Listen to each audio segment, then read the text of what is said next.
We've all done it. We've got hype for a game that looks like the best thing since The Simpsons Hit and Run. One day, we will get the remaster.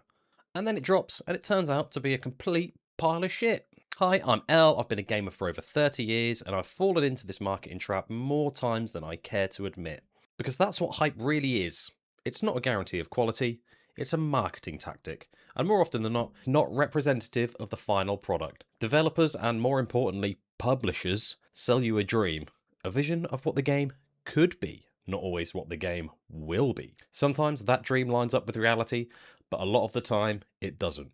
Let's take a look at some examples, shall we? Let's take No Man's Sky. At launch, this game promised everything. Near infinite universe, seamless exploration, multiplayer interactions, basically the ultimate space sandbox. And what players got was a very different experience. Missing features, repetitive gameplay, and systems that didn't live up to the marketing.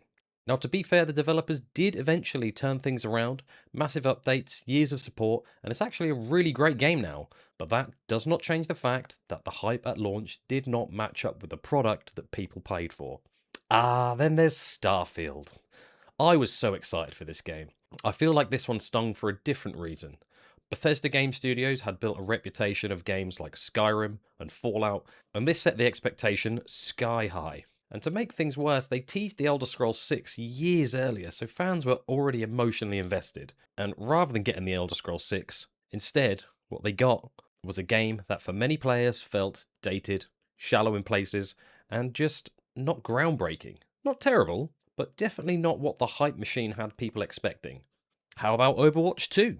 This one is a perfect example of feature hype. The big selling point, a fully fleshed out PvE mode, story missions, progression, and something genuinely new. And what happened? That got scaled back, and then they eventually canned it all together, and the players were essentially left with a monetized version of Overwatch 1. Same core experience, just wrapped up in a different business model.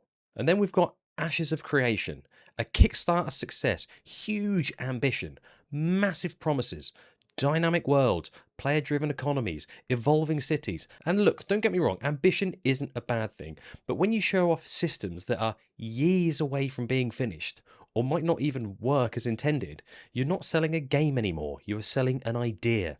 And that's where hype becomes dangerous, because players are investing in something that doesn't fully exist yet.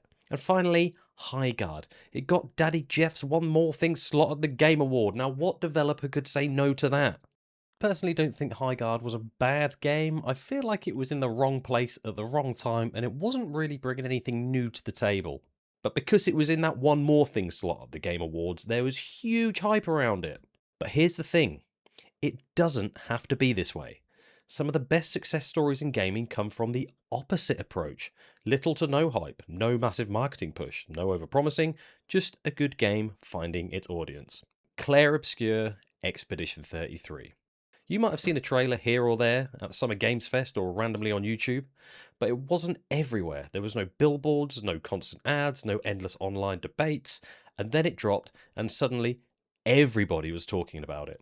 Selling over 1 million copies in just a few days, cleaning up at pretty much every award show going, it proved something really important. A game does not need massive hype to succeed. It just needs to be good.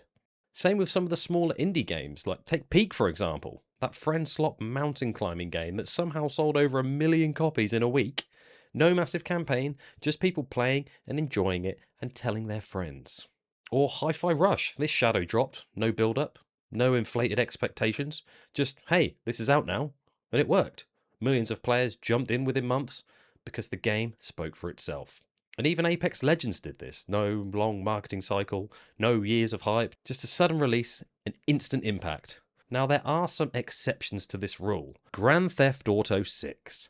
The hype for this is absolutely insane, but I feel it's in a category of its own. We've only seen a couple of trailers. Rockstar isn't out here over-explaining features or making wild promises. They don't need to. Their track record has built trust, and they've earned the benefit of the doubt.